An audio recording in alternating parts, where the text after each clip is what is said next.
Hi, thanks for checking out our video here. This is going to be a, I don't know, detailed testing video on a Gallagher M600. It's an older style model. They don't make this model anymore. The comparable one today would be the M800 Gallagher, and they're about $400, give or take. So definitely, I mean, unless you step down to the M560, then it's usually like, $275 or something like that. But they're still not giving these things away. So good units, but they ain't cheap. If you got one of these things like this to take a look at for you, we work on all brands and ages, but we'd be happy to take a look at them for you. We do give free quotes, year and a half warranties.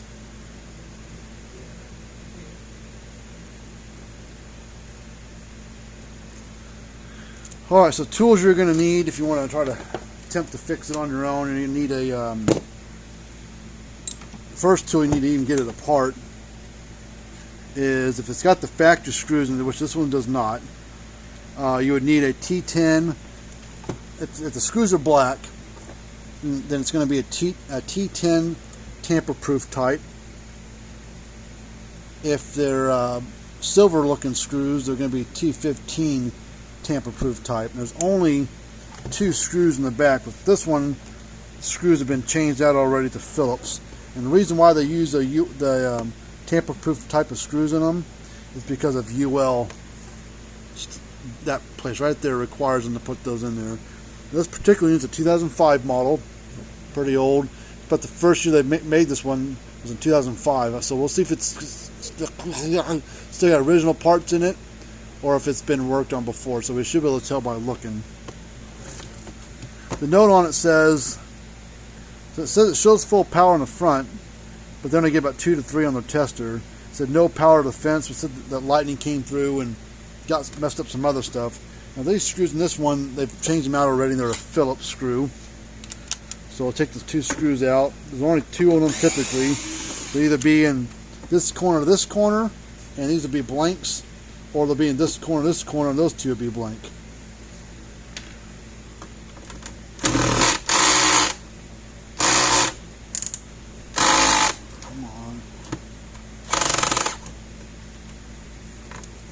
What happens when you don't use the right screws, different threads.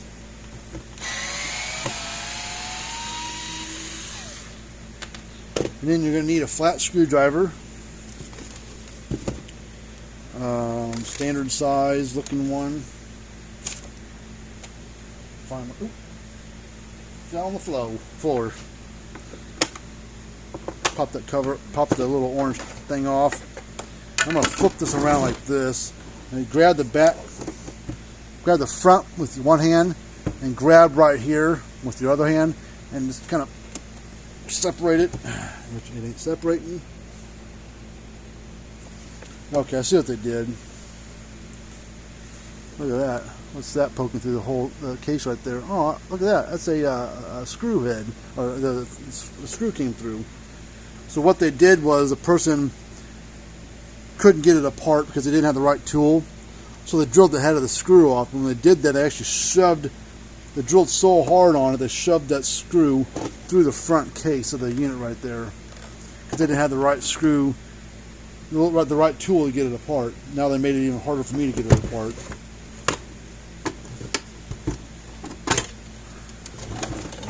Did all right. Okay. It's got the original capacitor. You can tell by the design style, the lettering. You haven't used those in years. The original style transformer. There's their lightning rod deal, all burnt up.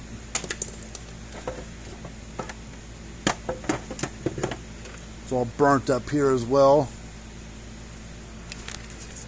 This is all burnt up there from lightning. You might just be able to clean it up and then solder a jumper lead from probably that little solder joint there over to there to bypass that burnt gap.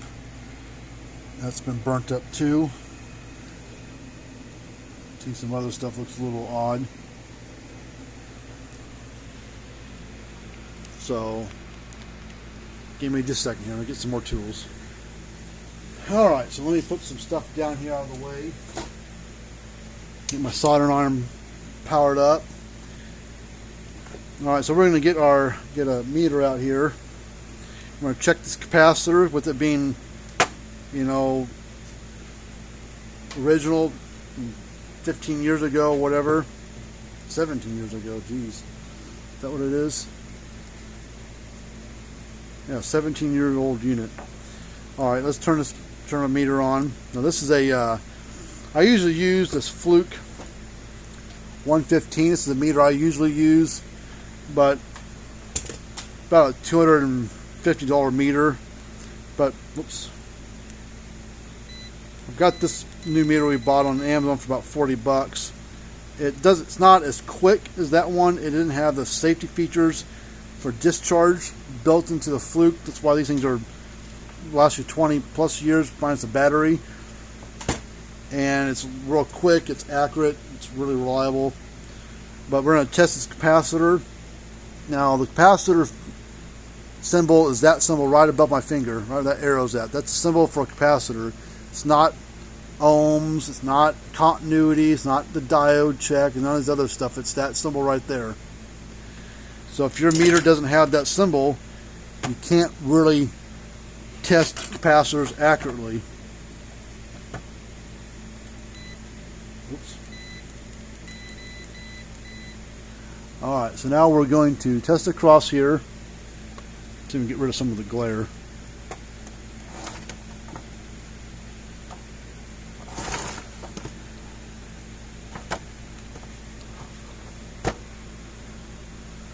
There's no polarity to these capacitors. This is a 30 microfarad capacitor.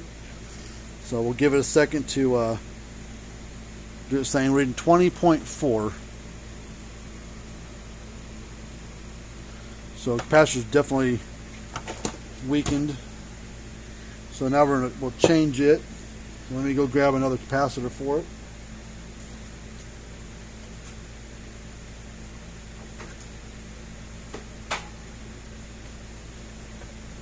Oh, I got two capacitors here. I don't know which. They both should be good. What the hell does this thing keep shutting off for? Get a different meter. Got this other little cheap little meter. Glitchy. Let's shut it off. We'll use this meter. Now I'm going to cycle through. Get to the capacitance feature again right there. And this one's a little slower than even that black one is, but it's pretty accurate too. So I'm going to test across this one here. Give it a second to read. 24.6, so that's better. That might be even 25. It's 25 microfarad, that's why it read so low, or read like it did. Check this one.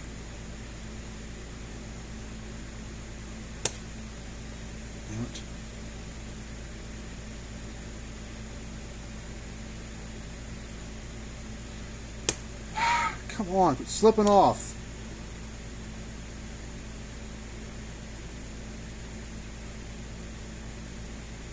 $30.1, so this one's fine.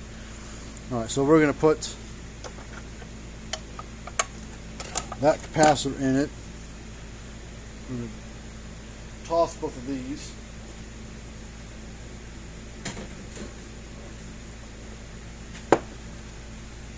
Now let's do some cleaning on there.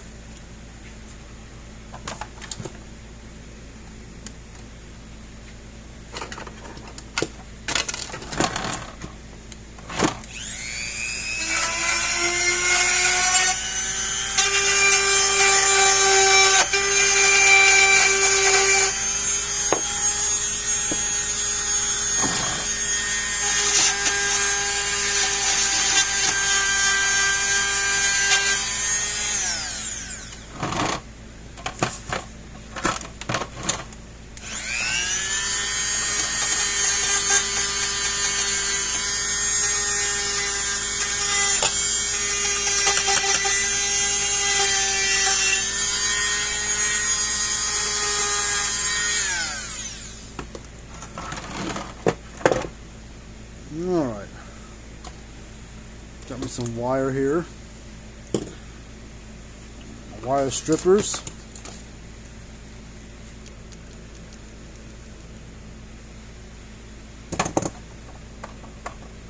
Okay,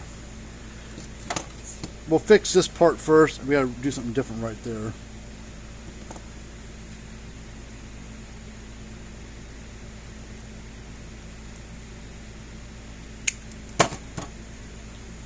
First thing I'm going to do is I'm going to tin the wire, some solder. Got my solder iron set to about 750 degrees Fahrenheit.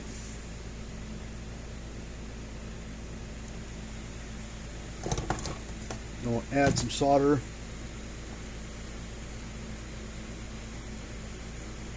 Both those, just going to touch those up.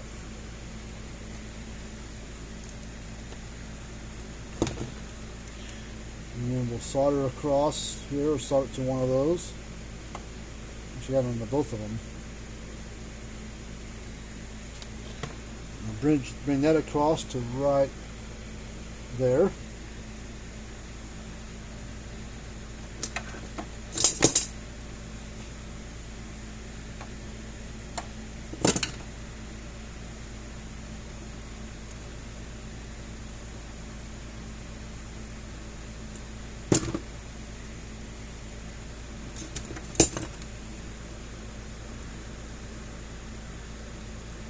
Strip that off.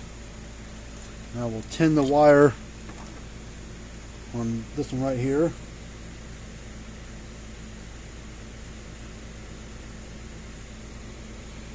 Add some solder to this one.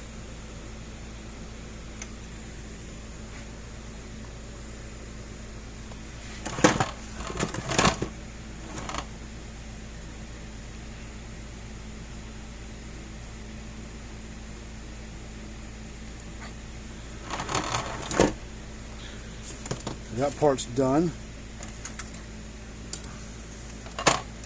You can see it's a little bit scorched up there a little bit, so we'll clean that up.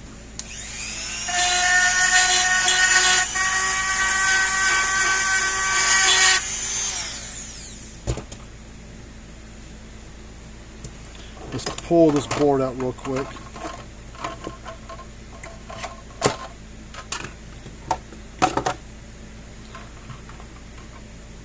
Now this thing is just holding on by a, probably, see how loose it is?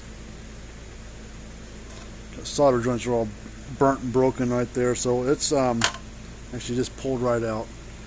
Alright, so now what we're going to do, this is my little trick, because if Gallagher had their hands on this, they would quote you a new board. There's a fix for that. We're going to get a drill bit. Cheaper fix than swapping a board.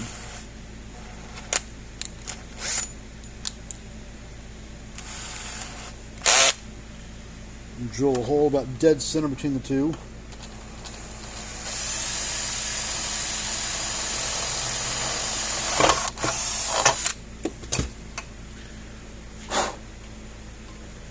What this needs to do is we need to be able to plug onto this metal tab right there, which is just a regular 1/4 inch male spade connector, so we need a female 1/4 inch female spade connector plug onto it. So now we're going to take this board here in a second. We're going to take a female spade connector, which the only ones I've used are these fully insulated ones. We use the red and the blues mostly, but I've got to get this plastic stuff off of here without cutting too deep into it and cutting the actual metal thing in there.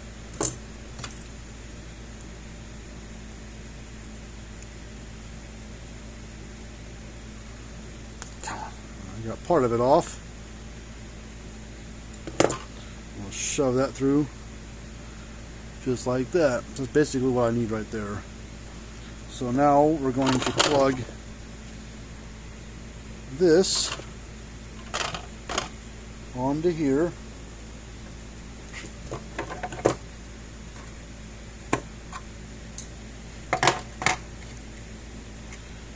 if we did the hole right, it should come right through like that.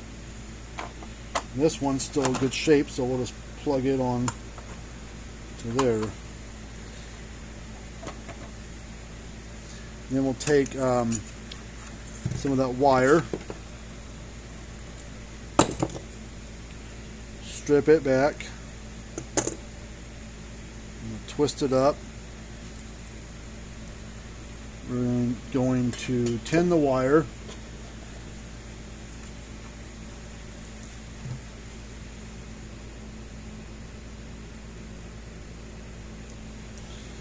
We're going to add some solder to this one right here. Fill that little crimped, where it would normally be crimped at, fill it full of solder. And then we'll heat this up.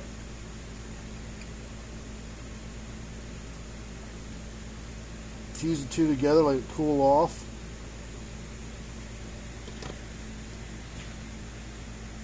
Tug on it, yep, nice and tight. And then I'm just going to bring it over and put it right there.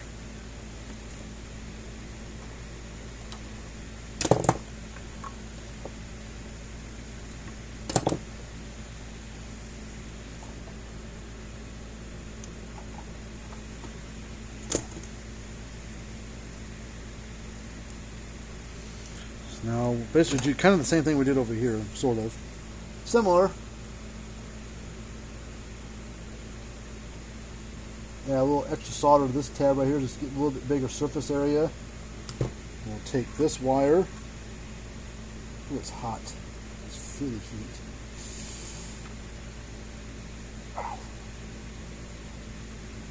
Oh, dang it. 700 and some odd degrees. That's hot. Alright, now one thing I didn't check is these terminal bolts. If lightning hits it on the fence and ground, sometimes it will burn up one of these things. And they actually look really good still. That one's a little crust on, but it might just be, that's just cobwebs and spiderweb stuff. It actually looks really good. So we shouldn't have to do that, mess with that at all. So let's put these knobs back on real quick so I don't lose them.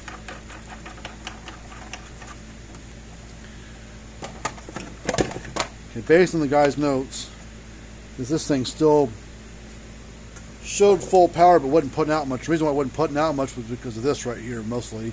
And the capacitor has a little bit to do with that, but it wouldn't cause it to read low on its own.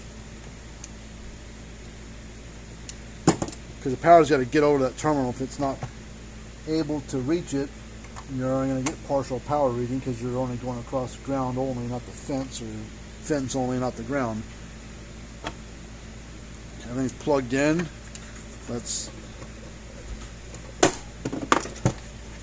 flip it over. We'll take the knobs back off since we're about 80% done.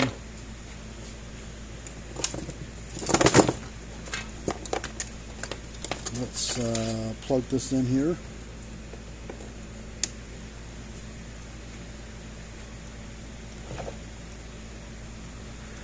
Alright, it's not going to top gauge. We have to calibrate the display a little bit. Let's put our fence tester across there.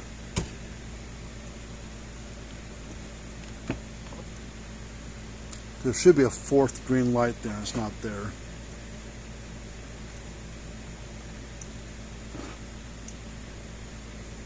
And we're getting a little over 9,000 volts out of it now. Huh? Alright, let's see if we can calibrate that little gauge. There's a little hole right there, right down there. So we got a little Allen head kind of shape to it, and we need a bit that will turn it.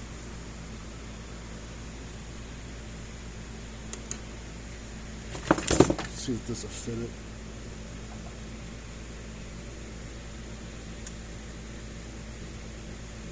That kind of does it, but let's you got to plug it in. Put the knobs back on so I'm accidentally get hit by it.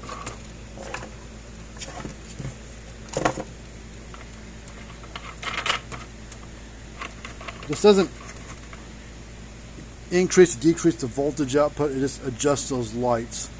So we need to crank it up, because one way you turn it, lights go down, the other way you turn it, lights go up. So and it doesn't take much to get them to go one way or the other. So let's see what it shows on the lights. It's showing all four now. So when I was messing with it, I must have turned it just right to get all four to the max green bulb on there. So I don't have to mess with it anymore. It didn't turn my, I mean, I must have turned it maybe like just a little bit of a knob, and that turned it just enough. Alright, let's get these screws back in there. Let's reuse the screws that the customer sent along with it. I don't know where the screw went. I'll find it here in a minute.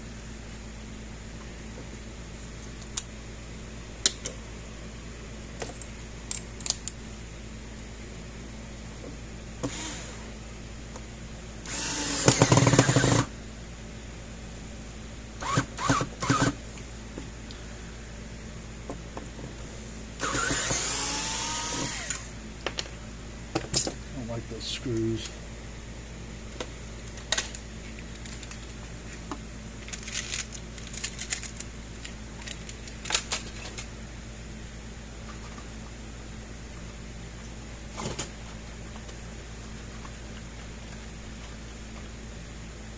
Okay, got these ones.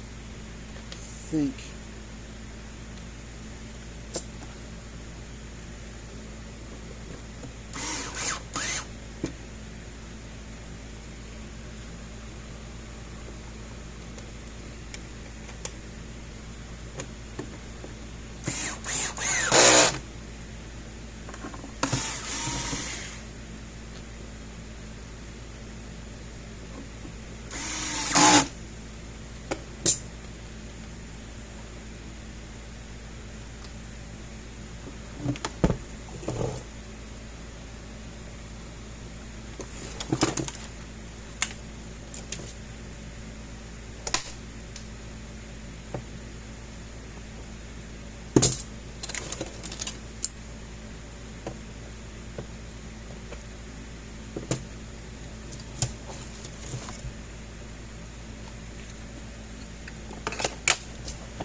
oh, good to go.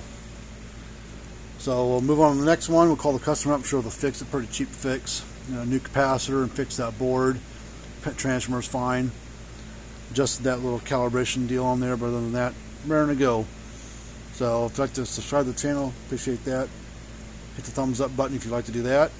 And until next time, we'll see you guys later on. Send me some units if you got some laying around that need to be fixed.